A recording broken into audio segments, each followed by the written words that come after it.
la razón jurídica que hay en todo esto. Y por eso hemos contactado a José Ignacio Hernández, a quien hemos citado muchísimas veces aquí en el programa, por los análisis que escribe para el portal ProDaVinci, analizando estas cosas. Y queremos que nos dé pues también su visión sobre esas decisiones que conllevaron después al directorio, a las 4 señoras pesubistas del CNE, a suspender lo que estaba previsto para la próxima semana, para la recolecta de las firmas del 20%.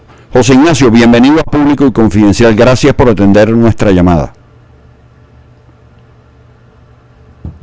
¿Aló? Doctor Hernández. ¿Aló? Bueno, parece que tenemos un problema en la comunicación. En fin, a ver. No, hay que volver a establecer el contacto. Bueno, les decía pues que en efecto se trata de unos jueces que no tienen nada que ver. O sea, son unos jueces penales. No tienen nada que ver con el asunto. Sin embargo, dictan una medida e incluso con un alcance nacional. Y el CNE, asimismo, inmediatamente, sí, claro, por supuesto, les hacemos caso. Ahora sí tenemos en línea telefónica al doctor José Ignacio Hernández, que como les decíamos, lo hemos citado aquí muchas veces por sus análisis en el portal ProDaVinci, y queremos pues que nos comente cuál es la realidad de esas decisiones. ¿Cómo se pueden hacer decisiones como esa en unos tribunales de ese tipo? También muy buenos días, gracias por la invitación. ¿Me oyen bien? Sí, perfectamente. Bien, no, fíjate, yo te estaba escuchando y coincido absolutamente con lo que tú estás señalando. Aquí estamos ante un fraude a la Constitución. Un fraude además muy mal montado, muy torpemente articulado, y como dice el dicho criollo, tan torpemente articulado que se le ven las costuras. Fíjense rápidamente cuáles son los actos de este fraude. La cédula electoral aclara que el 20% es por estado, y yo mismo confieso, como muchos otros, tampoco entendíamos por qué aclaró eso. Hoy lo sabemos, porque bastó la suspensión del 20% en algunos estados para suspender todo el revocatorio. Segundo, el día de ayer varios tribunales penales que deberían ser autónomos e independientes toman al mismo tiempo la misma decisión. Es imposible en términos estadísticos que esos tribunales no se hayan puesto de acuerdo. Y si se pusieron de acuerdo es porque esto responde a un plan orquestado. Esto no es administración de justicia, esto es un plan orquestado para atacar el revocatorio. Tercer elemento del fraude. Los tribunales penales suspendieron procedimientos electorales y de acuerdo con el Código Orgánico Procesal Penal no puede un tribunal penal afectar la validez o aplicación de actuaciones administrativas o electorales. Los tribunales penales que ayer suspendieron el procedimiento revocatorio actuaron fuera de su competencia. Siguiente elemento del fraude, tú lo señalabas, cuando todos estábamos tratando de entender qué había pasado, cuáles eran estas sentencias, el CNE saca una nota de prensa y nos dice, 1, que ya fue notificado de todas las sentencias, 2, que ya se reunió, 3, que decidió acatar la sentencia y cumplir el revocatorio. Y aquí viene una gran pregunta que yo me hago, ¿en qué tiempo esas sentencias fueron notificadas? Para que todos podamos estar en la misma página. Notificó una sentencia implica sacar copias, sellar oficio, que el alguacil de Aragua, de Bolívar, vaya al CNE, eso no se hace en 2 horas. Entonces es muy difícil en realidad pensar creíblemente que el CNE fue notificado. Entonces, al final lo que tenemos es que la sala electoral, tribunales penales y el CNE actuaron concordadamente para crear una apariencia que había sido decisiones de tribunales penales por un fraude, pero esa apariencia es tan débil en realidad que no soporta el más mínimo análisis. Ahora, yo no sé, yo por supuesto no soy abogado, no analizo las cosas con la óptica y con las herramientas que ustedes tienen, pero yo además me pregunto una cosa. Imaginemos que sea verdad que durante el primer proceso de recolección de firmas, esas que fueron como 2 millones, hubo algunas personas con firmas irregulares, ¿verdad? Ok, yo no puedo decir porque nunca han mostrado cuáles son, pero vamos a suponer que fuera verdad.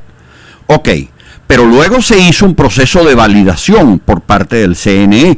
Esas supuestas firmas irregulares no entraron allí. Y las que entraron, que fueron más o menos el doble de las que hacían falta, fueron avaladas por el propio CNE. Entonces, ¿por qué suspender una cosa que había sido ya superada?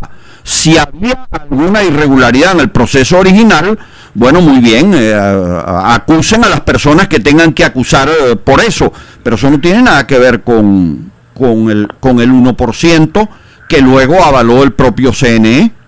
Tal cual, es que te digo, el fraude, aquí ha habido fraudes a la Constitución, yo tengo que reconocerlos, muy bien montados, ¿no? Que exigen de parte de los profesores, como en mi caso, un esfuerzo intelectual para descubrir el fraude, desmontar el fraude y explicar el fraude. Pero es que este fraude es muy burdo, es muy, perdóname la expresión, chapucero. Además de todo lo que estamos diciendo, tú acabas de dar también un elemento muy importante. De haber habido fraude, supongamos que así fue, que las 10.000 firmas que según el CNE corresponden a registros de fallecidos respondieron a un delito penal de fraude. Vamos a asumir esa hipótesis. 1. La responsabilidad penal recae únicamente sobre quienes cometieron el fraude, las personas que llenaron sus datos en la planilla. Hasta allí llega. 2. Ese proceso penal por fraude, que como todo proceso penal solo versa sobre personas, no puede afectar un procedimiento electoral. 3. Lo más importante de todo, más allá de las 10.000 registros de fallecidos, el CNE declaró que 1.300.000 venezolanos legítimamente expresaron su voluntad para apoyar la solicitud de revocatorio de la MUD, y más allá, más de 400.000 venezolanos lograron validar esas firmas, con los cuales el procedimiento del 1% cumplió su cometido. Usted no puede suspender un procedimiento cuando ya cumplió su cometido. Lo que los tribunales penales han debido hacer, si es que hay fraude, es iniciar el proceso, dictar medidas contra las personas, pero no afectar un procedimiento, como tú bien lo dices, a nivel nacional. Ahora, pareciera también que en el mismo CNE, y yo lo he comentado aquí en el programa varias veces, algunas de estas señoras como que han reclamado de que todo el peso de las ilegalidades, de las violaciones a la Constitución les han tocado a ellas, y decían, bueno, otro que asuma. Pero parece que en el TSJ, que dice todo el mundo que tenía lista una sentencia anulando justo el proceso del 1%, como que también se presentaron desacuerdos, porque ahora mandan es a unos gobernadores a que busquen unos jueces para que hagan eso que hicieron ayer. Es decir, aunque eso ya es un análisis más político que jurídico, pero no sé si tienes alguna información. ¿Está pasando algo allá adentro para que haya gente que no quiera asumir esa responsabilidad? En realidad no lo sé. Tratando de deducir de estos acontecimientos que no están todavía muy claros algunas explicaciones, esto pudiera tener dos justificaciones. La primera, se quiso buscar a un actor nuevo que no está tan desprestigiado como los tribunales penales. Quizás pensaron que si era otra vez la sala constitucional, todo el mundo iba a decir, bueno, pero esta es otra sentencia más de la sala. Y quizás un elemento muy importante que no debe pasar desapercibido, que se acudió a un mecanismo penal represivo, porque no solo se suspendieron el revocatorio, se dictaron medidas de prohibición de salida del país. Entonces, claro, aquí sí que se dio un paso adicional que hasta ahorita no se había dado. Se está atacando el revocatorio por una decisión judicial, eso no es nuevo, pero además se le agrega el componente represivo. Y por supuesto, tratando de hacer un análisis racional de esto, lo que se puede estar buscando es desestimular cualquier acción en contra de esto.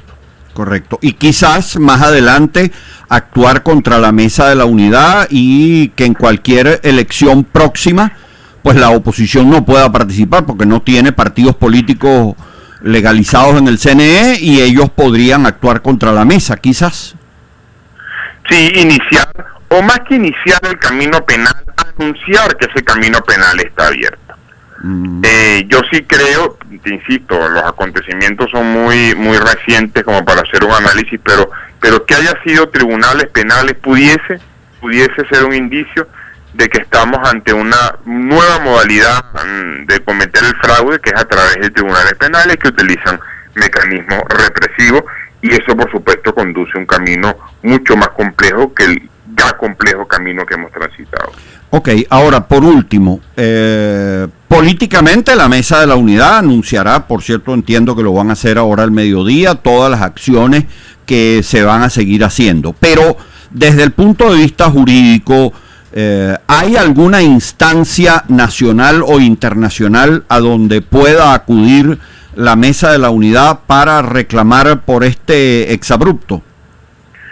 Bueno, fíjate, yo he escuchado muchísimas veces, ayer en la tarde que estuve explicando en Provincia lo que estaba pasando, lo escuchaba también, frases como que, bueno, que esto que importa el derecho, esto ya no es jurídico, no tiene sentido las vías jurídicas. Yo creo que ese es un análisis muy, muy peligroso, ¿no?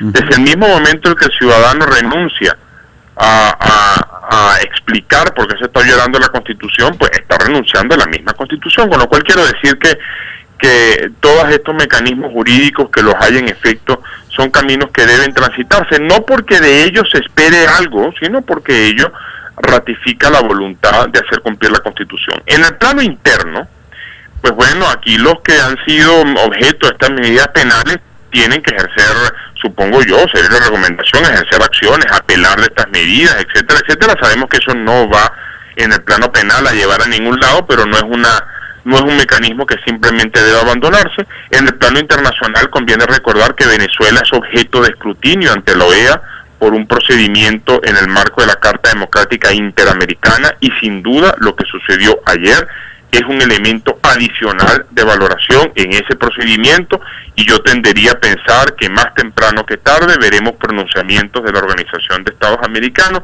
Y por último, y lo más importante, fíjate, se ha dicho que ya las vías institucionales se cerraron. Eso no es cierto. Se cerraron o se están cerrando las vías institucionales que dependen de los poderes públicos, la que depende del TCJ, del CNE, de eso ya sabemos que si había cualquier duda, la decisión de ayer nos corroboró lo que muchos sabíamos, que es que el revocatorio temprano que tarde iba a ser detenido por las propias instituciones. Pero queda la más importante de todas las instituciones que la Constitución reconoce, y es la soberanía popular. Y como yo decía ayer, un tribunal penal, un juez, un magistrado, un funcionario puede suspender el revocatorio, puede dictar medidas privativas, puede desconocer la asamblea. En el plano jurídico formal podrán hacer lo que quieran, pero lo que no pueden hacer es suspender la soberanía popular, lo que no pueden hacer es suspender la crisis política. Entonces, ahora el reto que se tiene es pensar cómo esa soberanía popular, que es un mecanismo institucional, el primero reconocido en la Constitución, puede canalizarse adecuadamente. Correcto. Bueno, muy bien. Muchísimas gracias, José Ignacio, y no sé si hay algún elemento que tú desees agregar. Pues si me permite, que ya tú lo decías, la cuña, terminé un artículo en Provinci precisamente donde explico todo esto que hemos estado conversando, bueno, y apunto un poco hacia cuáles podrían ser los próximos pasos. ¿Y ya está en el portal o está a punto de entrar? Está en breve, si no está ya, estará muy en breve. Ok, perfecto. Así que le recomendamos a todos nuestros radioescuchas, para un análisis más completo, detallado y reposado, ubicar tu trabajo, que se titula. Bueno, el título que siempre utilizo yo en mis artículos, que ya es como la marca de fábrica, ¿no? Suspendido el revocatorio, ¿y ahora qué? Ah, perfecto. Muy bien. José Ignacio Hernández, muchísimas gracias por darnos esta interesante explicación a nuestros radioescuchas.